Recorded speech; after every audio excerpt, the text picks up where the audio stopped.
After thousands of years of reincarnations, you will then be caught up in samadhi. This is your final destination.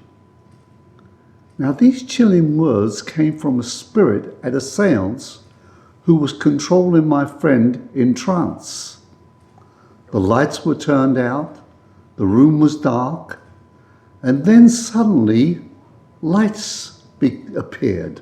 They were tiny lights, like Christmas tree lights, but they were smaller and they were different colors. There were hundreds of them. Now, I had read about this in my study of the phenomena of spiritualism. And I asked the spirit that was speaking through my friend, what are these lights? And the reply was interesting. The spirit said, they are souls who no longer can show themselves like I can come to you. And they're on their way to their final destination after thousands of years of reincarnation. And I asked the question, what is our final destination? And the spirit said, samadhi. Now, none of us have ever heard of the word samadhi, but I found out later that samadhi is indeed a Hindu fact. The word samadhi, the spirit said to me, means a oneness with all, with no sense of your existence.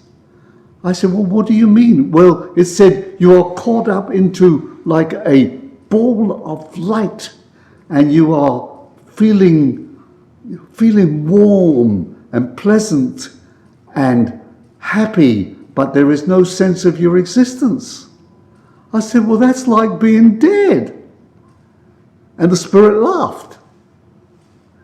You know, at the time before I became a Christian, I was a spiritualist and I believed in reincarnation, that you kept coming back to better yourself. Now let's take a look at the psychology of this. I was desperate to know there was a life after death. Not only was I puzzled, but I was emotionally disturbed. You see, here the spirit was telling me there's a life after death. Now he's telling me that you're going to die anyway and there is nothing left. You see the psychology of that? And I thought, well, if this is all there is, I'm going to enjoy my sin because sin is a pleasure, but the wages of sin is death. You see, reincarnation denies the death, burial, and resurrection. But Jesus had already paid for our sins. This was driving me further and further into sin. And thank God I became a Christian and realized that Jesus indeed did pay for our sins.